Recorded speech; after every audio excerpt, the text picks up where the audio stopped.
There's a question every competitive gamer secretly worries about, but nobody really wants the answer to. Am I losing because someone else paid to be better? For a long time, Fortnite felt safe from that. Yeah, skins cost money, but they were supposed to be purely cosmetic. Just flex pieces. No advantage, no pay to win. And then SypherPK made a video that messed with everybody's trust. At this point, Sypher isn't just another streamer. He's the break the game down guy.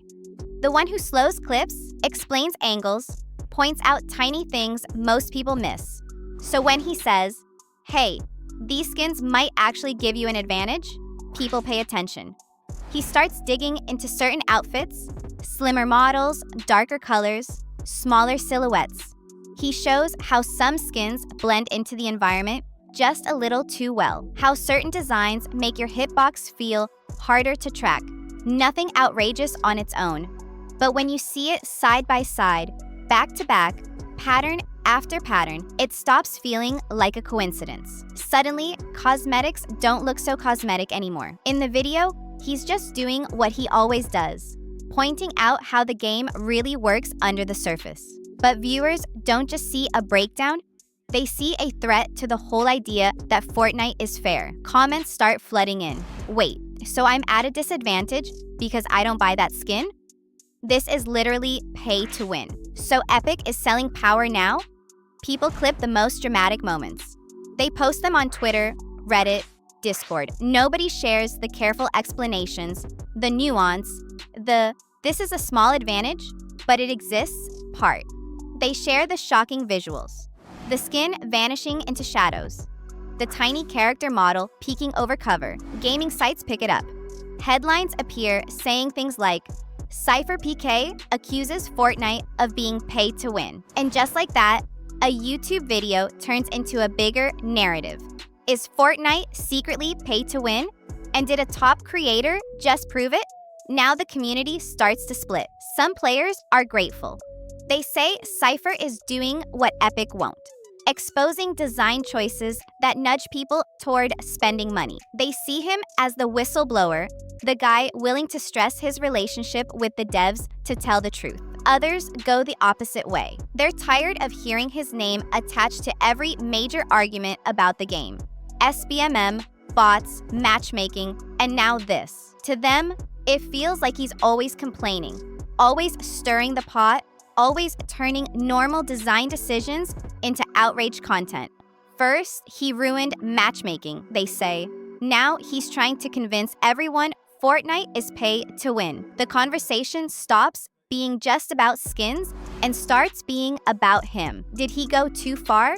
Is he exaggerating? Is he helping the community or just fanning the flames? There's no ban, no lawsuit, no public war with Epic.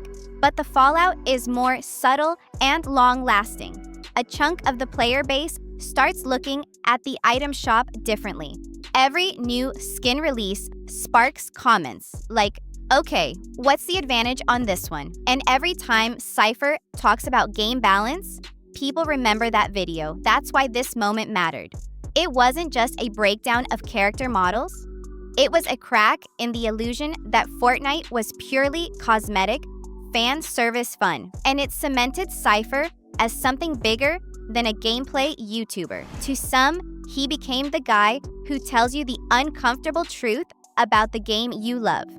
To others, he became the face of a constant, exhausting cycle of drama around a game that was supposed to just be fun. But the pay-to-win controversy wasn't the only issue Sypher faced. Because sometimes the damage to your reputation isn't caused by one big scandal. It's caused by 1,000 small comments that never go away. There's a special kind of drama that never makes headlines, but never really goes away either. No bans, no exposed DMs. Just this low, constant hum of people saying, yeah, I just don't like that guy. That's the story of SypherPK and the part of the Fortnite community that cannot stand him. Imagine you're a casual Fortnite fan scrolling Reddit. Someone posts a simple question. Why do so many people hate SypherPK? And the replies start pouring in. He's so whiny. His thumbnails look like a kid's TV channel. He's just corporate Fortnite at this point. It's not one massive scandal. It's death by 1,000 comments. While Sypher is uploading polished videos, breaking down strategies, and signing deals with huge brands, there's a parallel reality where his name is practically a meme.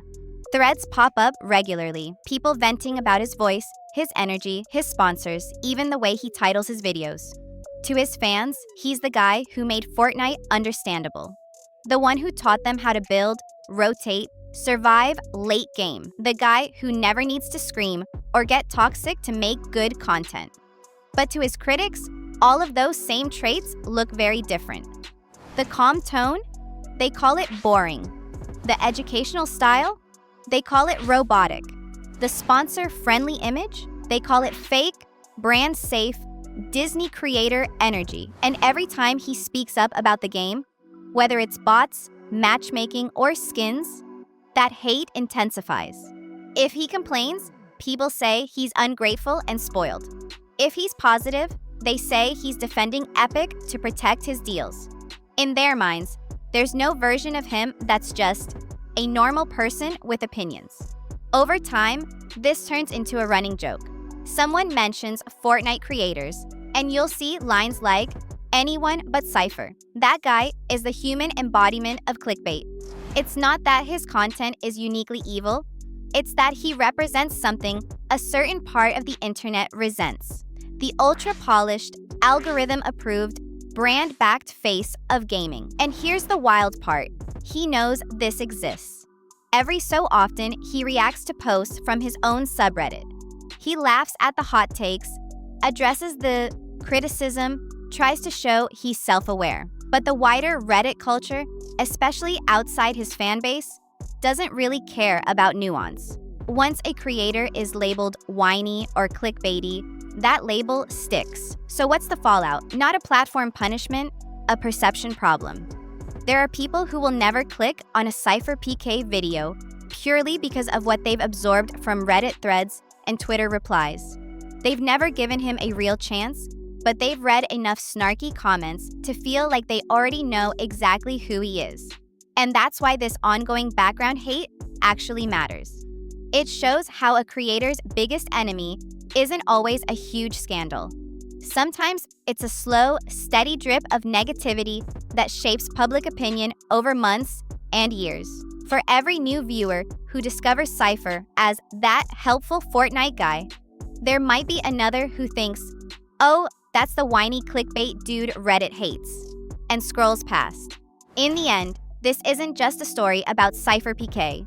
It's a story about how the internet can decide who you are long before anyone ever hears your side. But sometimes, the most dangerous drama isn't even directly caused by you.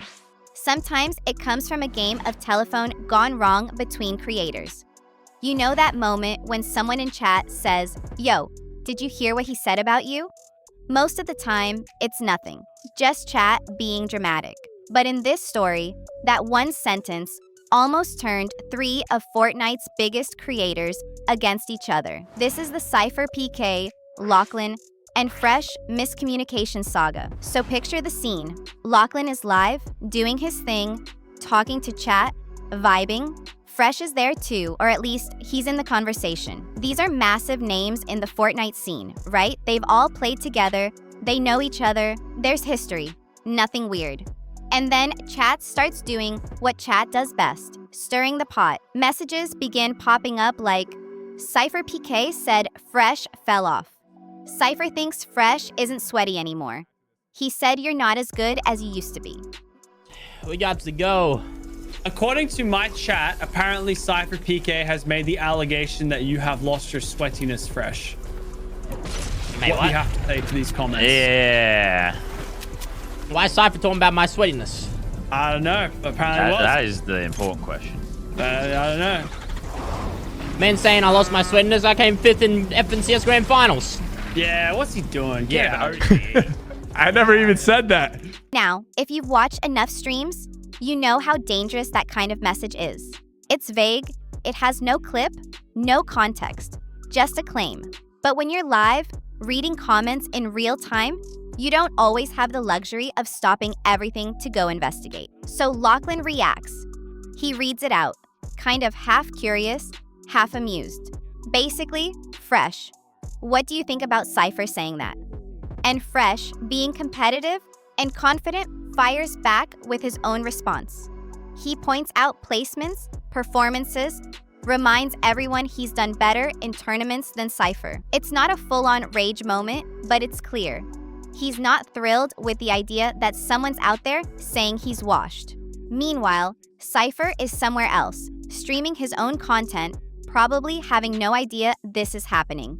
Yet.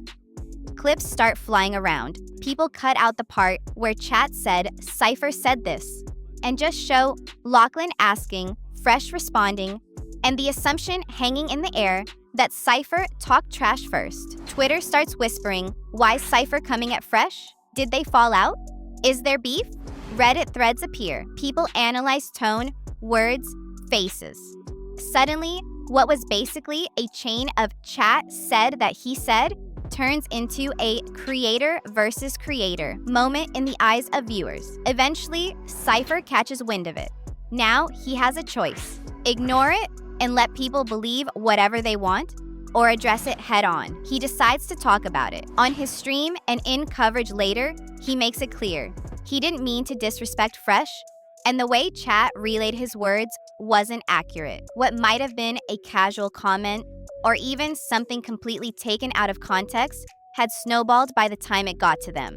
That's the scary part. Nobody screamed. Nobody made a 20-minute exposed video. This drama was built out of assumptions, delayed reactions, and the chaos of live chat. In the end, there was no giant feud, no long-term war between the three. But it mattered because it showed just how fragile these relationships are in front of thousands of people. One slightly twisted message from chat turned into, Cypher thinks Fresh isn't good anymore. And the lesson is pretty simple. In streaming culture, it's rarely what you said that causes the biggest problems. It's what people heard and how fast that version spreads. So what do these three controversies tell us about SypherPK? That being the analytical voice in a community means your words get magnified and reinterpreted. That background negativity is just as damaging as a scandal. That miscommunication can turn friends into apparent rivals in seconds. Cypher survived the pay-to-win controversy, he survived the Reddit hate, and he survived the miscommunication with Lachlan and Fresh. But these moments revealed something deeper about creator culture, that at the top of the streaming world, you're not just making content. You're managing narratives, defending your reputation against both direct attacks and whisper campaigns, and constantly walking the line between being authentic and being perceived as a threat. His journey shows that sometimes your biggest enemies aren't people who openly hate you. They're the subtle forces, the Reddit threads, the miscommunicated chat messages, and the perception that slowly hardens around your name until it feels like fact. And that's it for today's video. What do you think about SypherPK's controversies? Is he a victim of miscommunication and internet toxicity? Or do you think some of the criticism is justified? Drop your thoughts in the comments. I love hearing different takes. If you enjoyed this deep dive, make sure to hit that like button, subscribe if you haven't already, and share it with someone who'd find it interesting too. It really helps the channel grow, and it keeps me motivated to bring you even more wild stories like this one. Thanks for watching, and I'll see you in the next video.